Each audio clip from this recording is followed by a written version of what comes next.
எதிர்நீச்சல் தொடர்கிறது சீரியலை செல்லும் வழியில் சாலையோரம் அமர்ந்து தரிசனியும் ஜனனியும் ஓய்வெடுத்து கொண்டிருக்க அப்போது கால் வலி பரவாயில்லையா என்று கேட்கிறார் ஜனனி.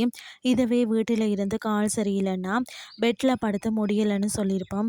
ஆனால் முடிஞ்சே ஆகணும் நம்மளை முயற்சி செய்கிறப்போ முக்கால்வாசி சரியான மாதிரி இருக்கும் அப்படின்னு சொல்கிறார். என்னதான் காலில் வலி இருந்தாலும் நாம் கடந்து வந்து விடுவோம். மனசு தான் சித்தி எல்லாத்துக்கும் காரணம் என தரிசனி சொல்ல அதற்கு ஜனனியும் கரெக்ட் தான் அப்படின்னு சொல்கிறார். தொடர்ந்து பேசும் ஜனனி, எல்லாத்துக்கும் மனசு தான் காரணம், ஆனால் எல்லாத்துக்கும் ஒரே மாதிரியான மனசு இருக்காது. நாமளும் அதே மாதிரி தான். பிரச்சனை அநியாயம் அதெல்லாம் பார்த்தால் தட்டி கேட்கணுன்ற ஒரு சொல்கிற மனசு. ஆனால் இதெல்லாம் நமக்கு எதுக்கு அப்படின்னு சொல்லி ஒதுங்கி போகிறவங்களும் நிறைய பேர் இருக்காங்க. நாம தான் என்ன நடந்தாலும் சண்டை போட்டு தட்டி கேட்குறோம். அதுக்கு நம்ம கொடுக்குற விலை தான் இந்த சூழல். அதுக்கு பிறகு தர்சினியிடம் இன்னொரு முக்கியமான விஷயத்த சொல்லும் ஜனனி. நம்ம இப்போது கண்ணுக்கு தெரிஞ்ச எதிரியை ஒருத்தரை பார்க்குறோம்.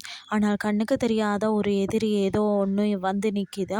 அது என்னால் உணர முடியுது என கூறுகிறார் ஜனனி. அந்த கண்ணுக்கு தெரியாத எதிரி ராவணன் தான் என்பதை ஜனனி கண்டுபிடிப்பாரா? பொறுத்திருந்து பார்க்கலாம்.